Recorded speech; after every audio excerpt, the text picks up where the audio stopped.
Bună dimineața, stimați telespectatori! Am revenit. Casa Radio găzduiește un eveniment cultural extraordinar și anume Festivalul Internațional de Muzică Clasică în Re major. Evenimentul a revenit după o pauză pandemică și a revenit în forță pentru a organiza cea de-a 7-a ediție. Despre festival putem vorbi tare multe, dar vă spun atât. Directorul artistic al acestui festival este maestru Vivian Conejero, președintele festivalului este Romeo Râmbu din România, iar președintele de onoare este maestrul academician Gheorghe Mustea. Concertele sunt susținute de Orchestra Simfonică Națională a companiei Teleradio Moldova și pot fi ascultate în direct la Radio Moldova Muzical, pot fi urmărite în direct pe YouTube, dar și pe paginile oficiale ale companiei Teleradio Moldova de pe rețelele de socializare.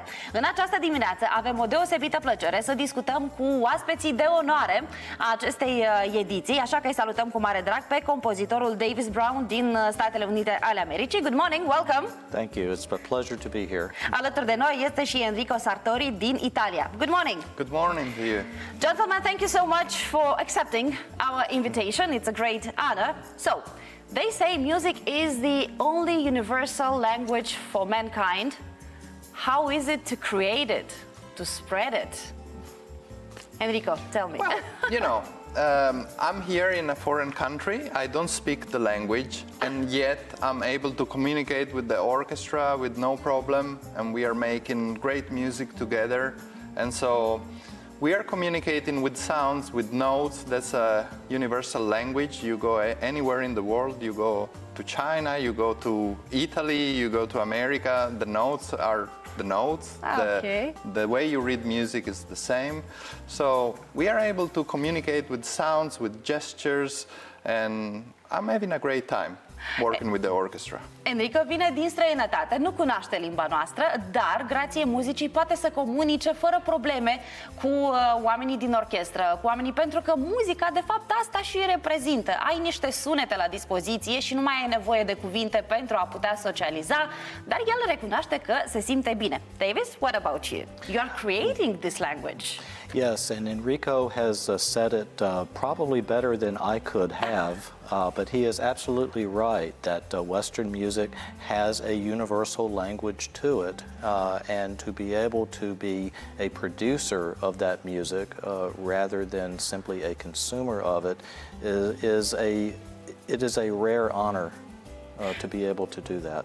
Davis susține că Enrico a descris de fapt această poziție și mai bine decât s-ar fi gândit el, pentru că într-adevăr să și compui această muzică, acest limbaj universal de comunicare este o mare onoare, respectiv și pentru noi. Este foarte plăcut să-i avem alături de noi. Enrico, you graduated from Yale University. Yes, Okay. that's correct. You studied orchestral conducting in Milano. Yes, For some time, your activity has been concentrated in China. that's correct. Along the way, you conducted many orchestras, prestigious ones from Bulgaria, Russia, USA, Italy, Slovenia. Are the same emotions, or each country, each orchestra has its specifics?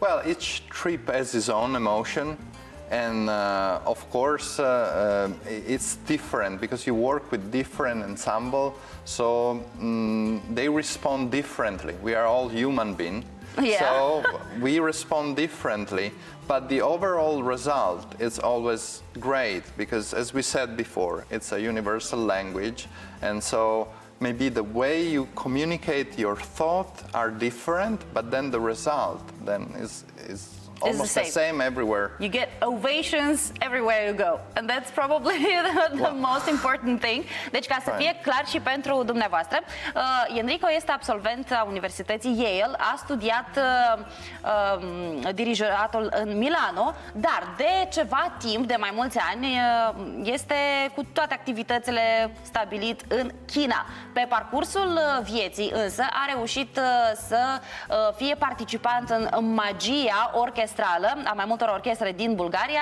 Federația Rusă, Statele Unite ale Americii, Italia, Slovenia și susține că, deși echipele sunt foarte diferite, există și un specific pentru fiecare țară, fiecare călătorie are ceva deosebit, totuși muzica rămâne a fi acel limbaj universal care nu mai necesită explicații, iar până la urmă rezultatul este același, anume de a împărtăși splendoarea muzicii. Dr. Brown, help me understand something. Okay. Are you a superhero? Sincerely talking. Well, as they would say in the American films, I'm Batman. Oh! Deci So- nu este supererou, este Batman. Yes, but in a stealthy way, because as Bruce Wayne has his day job and then his secret job being Batman, I too have my regular day job, my regular profession. Yeah. But I have been a composer most of my life, but never full time, which gives me the chance to write what I want when I want. L-am întrebat pe Davis dacă este un supererou și făcea referire la celebrul Wayne, care era și Batman. Avea un job, el mergea la lucru în fiecare zi, dar ce făcea în spate, în laborator, era o adevărată senzație. Și uite, face același lucru și Davis. Urmează să descoperim de ce. How is that possible? So, let me read something. You are a composer. Everyone knows it. Now you are a business consultant. You Yes. have been an attorney and a political science professor. Yes, More than that, you served in the USA Air Forces? yes. Did I miss something? How is that possible? Really Let's explain. see. I like cats. Oh, let me write it down. So you like cats? Good. So tell me, how is that possible? I even cannot imagine this mix of activities. Well, it came at some significant cost, getting all of those degrees, going from one career to another. It was not always fun. That kind of change all of the time. Deci, ca să vă spun și dumneavoastră, Dr. Brown, pe lângă faptul că este un compozitor, în viața de zi cu zi este și un consultant în domeniul afacerilor, a fost avocat și mai mult decât atât, este profesor în științe politice. Dacă vreți mai mult decât atât, să știți că a fost în forțele aeriene, celebrele Air Forces din Statele Unite ale Americii, dar a adăugat că îi plac pisicile, da? Și mă tot întrebam cum este posibil să faci un mix de atâtea activități și nu a fost chiar simplu, a fost nevoie de multe sacrificii ca să obții toate aceste rezultate frumoase pe care este gata să le împărtășească cu cei care se bucură de muzică. Nu a fost întotdeauna foarte amuzant, dar pentru a ajunge la astfel de rezultate trebuie să muncești foarte mult. Now I want to talk about this festival you came for. Why is it so important to organize such cultural events like this festival? Well, as you said, this is the first big event after the pandemic. So, on a way, it's great. We go back to normality. We have some cultural events. We go out. We watch some concerts and everything. And then it's always great to have some international festival. For example, I had the chance of meet him, work with him. I didn't know him before, and so already it's a success because Great meeting. a great meeting, great collaboration. I'm sure we will do more work together in the future. And also great meeting with the orchestra, with the Moldovan Symphony Orchestra. And they are great musicians. So I think that's the whole point of having an international festival. So you interact, Share experience. Yes. Am întrebat despre importanța organizării unor astfel de evenimente culturale, cum este și acest Festival Internațional de Muzică Clasică în re major, și Enrico susține că este într-adevăr foarte important. Este un prim eveniment după pandemie și în sfârșit pot demonstra prin intermediul acestor evenimente muzicale că au revenit la normalitate, pot să iasă din țară pentru a face muzică, pentru a crea. În plus, este important pentru el că a reușit să se întâlnească și cu Davis Brown, pentru că nu se cunoșteau aveau până la acest festival, dar uite că așa au reușit să construiască poduri de comunicare. În plus, așa au posibilitatea să descopere și talentul celor de la Orchestra Național Sinfonică a companiei Teleradio Moldova. Este vorba de un schimb de experiență, împărtășirea emoțiilor. I would like to find out if you, having such an experience behind, have something more to learn, maybe from the new generation in the music. I would say that any good musician is always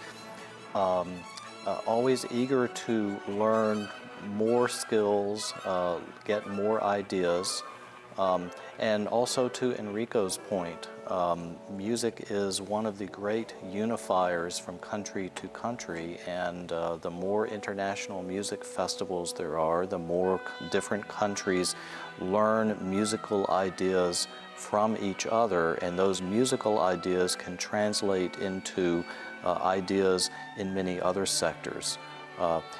Music really does bring countries together in a way that nothing else can. Mă întrebam, având o astfel de experiență în spate, cam ce ar mai fi de învățat pentru asemenea profesioniști? Și Davis Brown susține că un muzician adevărat întotdeauna este dornic de a acumula noi abilități, noi cunoștințe în acest domeniu. În plus, acest schimb de experiență, aceste întâlniri pot consolida relațiile dintre țări, pentru că muzica ne unește, iar acest lucru este foarte frumos.